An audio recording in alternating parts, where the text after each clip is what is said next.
Okay, in this presentation, we're going to talk about the perfect participle, and we're going to do the participle before we actually do the finite form, mainly because we're working with participles, and perfect participles are actually quite common as the aorist and the present participle, so might as well get used to them already.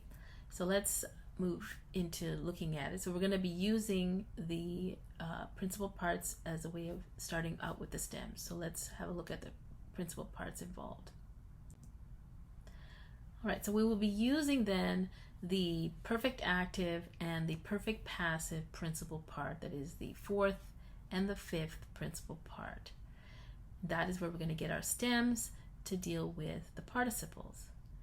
Now, before we get into making the participles, let's talk about what the perfect aspect is, because this tends to be a little bit tricky for folks who come from Latin and also in English, because it doesn't really exactly map on perfectly. And again, remember, aspect is about the quality of the action, what kind of action it is. All right, so the perfect stems of the Greek verbs, so the perfect system, convey the aspect of a completed action with a continuous or permanent result in the present. So good examples are to die. So apothnesko is the present, I am dying. The imperfect would be I was dying, in a process of dying, had a terminal illness, I was dying. The aorist would be I drop dead, and the perfect would be I have died and now am dead, i.e. I am dead. So whether I died slowly or whether I dropped dead, the perfect is the result of that action. I am dead, present. So histemi, using the intransitive perfect, because of course histemi has two aorists. Remember, it's also going to have two perfects because one's going to be intransitive, one's going to be transitive. So in case of the intransitive perfect, hesteka, I have adopted a stance and am now standing. I stand.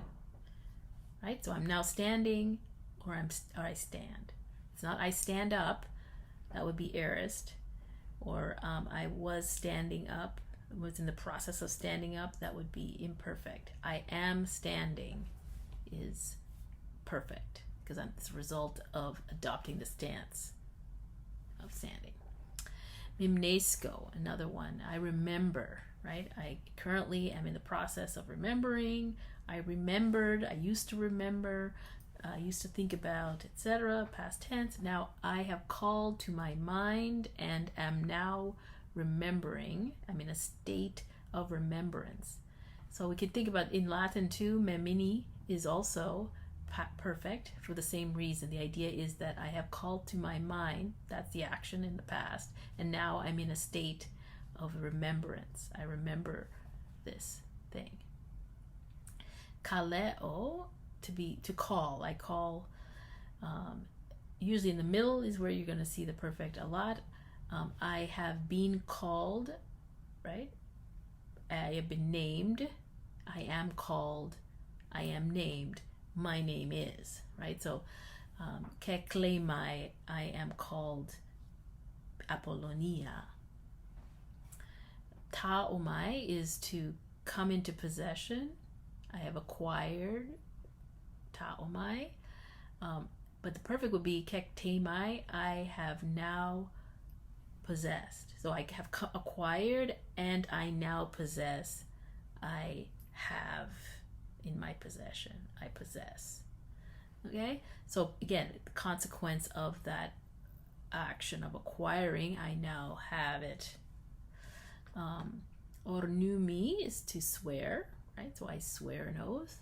So I have sworn an oath, therefore I am now bound by that oath. I am now under oath. So the perfect would be I am under oath, or I am bound by an oath. All right, so let's return to making the forms, and we're going to be using the principal parts, as I said. The perfect active and the perfect middle.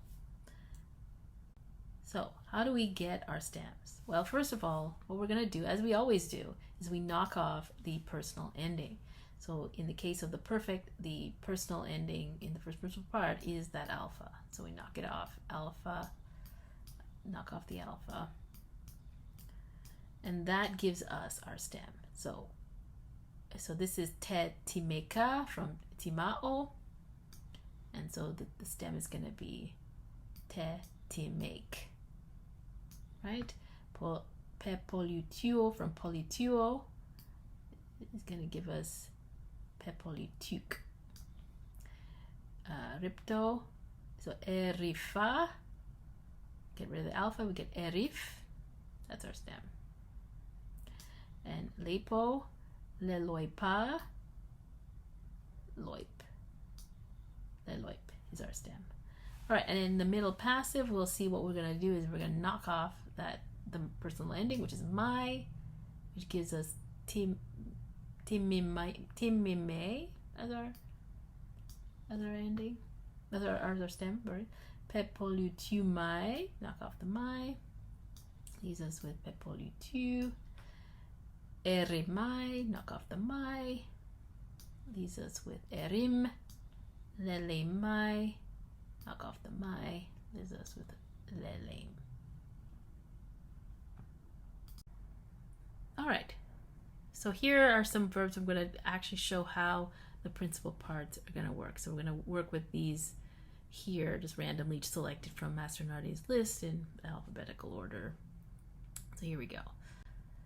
All right, so we have, so bebleka, right? We knocked off our alpha, and then we add these endings. So these are the endings of the present participle. Os, wea, os. Okay, masculine, feminine, neuter. So let's put masculine, feminine, neuter. So if it's beblafa, knock off the alpha, and we get beblafos, beblafuia, beblafos. If it is boetheka, knock off the alpha, we get boethekos, boethekuia, boethekos. Bebuliuka, knock off the alpha, bebuliukos, bebuluquia, bebulucos.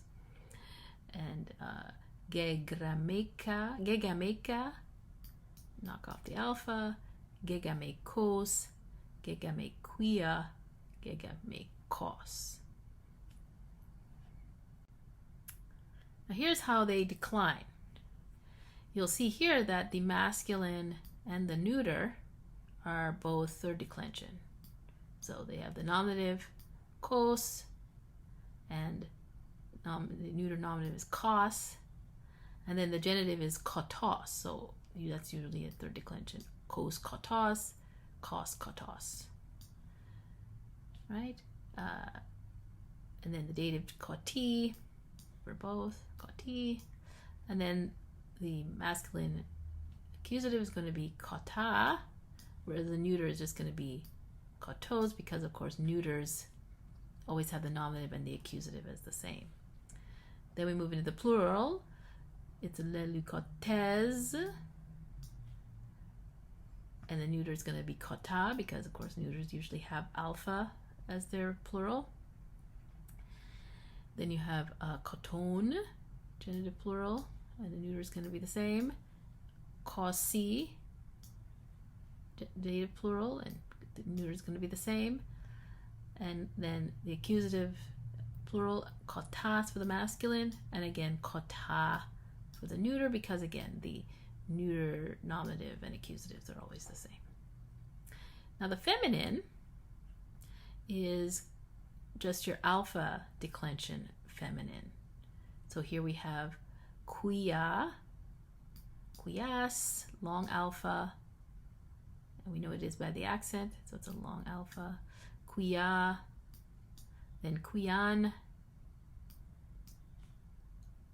then quiai, quion, And again, as with all alpha declensions, the nouns, and turns out the same with participles, that the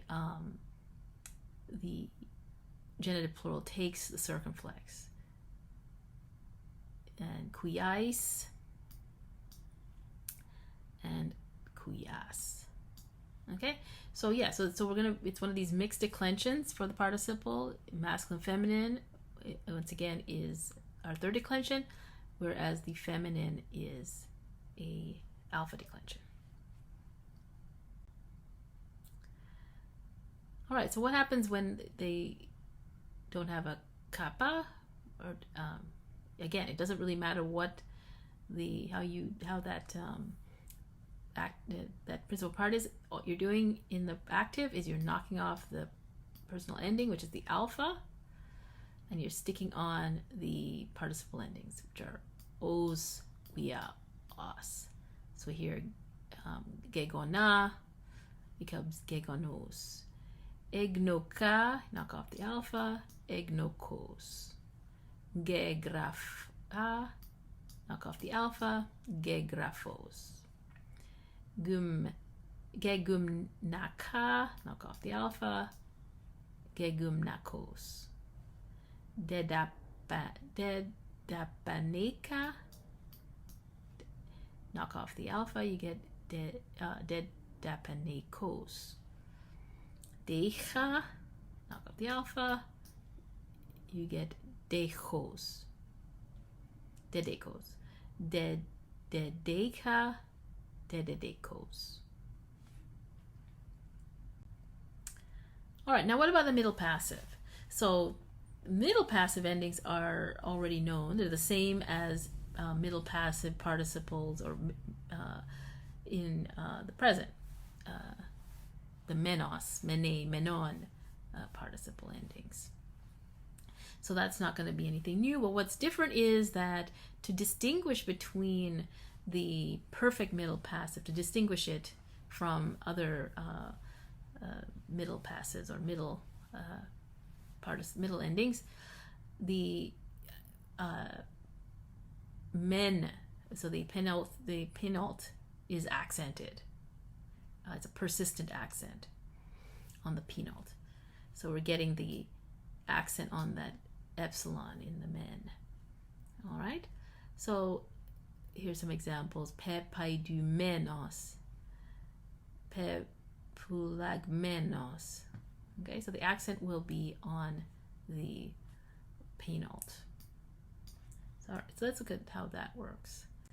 So here is just your participles, all middle passive participles except the perfect, and you'll notice there that the accent is recessive, right? So it's going as far back, it's moving forward, because these are long endings, it's back, and it stays here because it's evocative, short, right? So there we go. In the feminine, you can see it's here because these endings are long, so it's on the penult only because these endings are long. Because notice when you get to the plural, it's moving back because that ending is short. And also important to notice that the middle passive participles in the genitive plural of the feminine, notice, don't have the circumflex, as we see with the adjective. It's like it behaves like an adjective. Adjectives do not carry the typical alpha declension genitive plural circumflex accent on the ultima. All right, now let's look at the perfect then. So here we can see the perfect is going to have your persistent accent on the epsilon. And again, also, same thing, you're not getting that circumflex on the alpha, even though we saw it on the active, right? But we don't get it on the middle passive. So it's just a persistent accent on the penult in the participle. All right, so let's look into how do we make these. All right, again, so what we're going to do remember I said we're going to knock off your my, and then we put the endings on. So beble my, knock off the my, and that gives us beblemenos. Okay. Beblamai, knock off this my, gives us beblamenos. Boethe my, knock off the my, and that gives us boethe menos. Bebulumai, knock off the my, that gives us bebulumenos. Bebulemai, knock off the my, bebulemenos. Gegamemai, knock off the my, gives us gegamemenos. Okay. Gegenemai, knock off the my, gives us gegenemenos. Egnosmai, knock off the my, we get egnosmenos. Gegramai, knock off the my, and we get gegramenos. Gegumnasai, knock off the my, and that gives us gegumnasmenos. Dedapanemai, and that gives us dedapanemenos. Dedegmai, knock off the my, and that gives us dedegmenos. Knock off the my from dedemai, and we get dedemenos.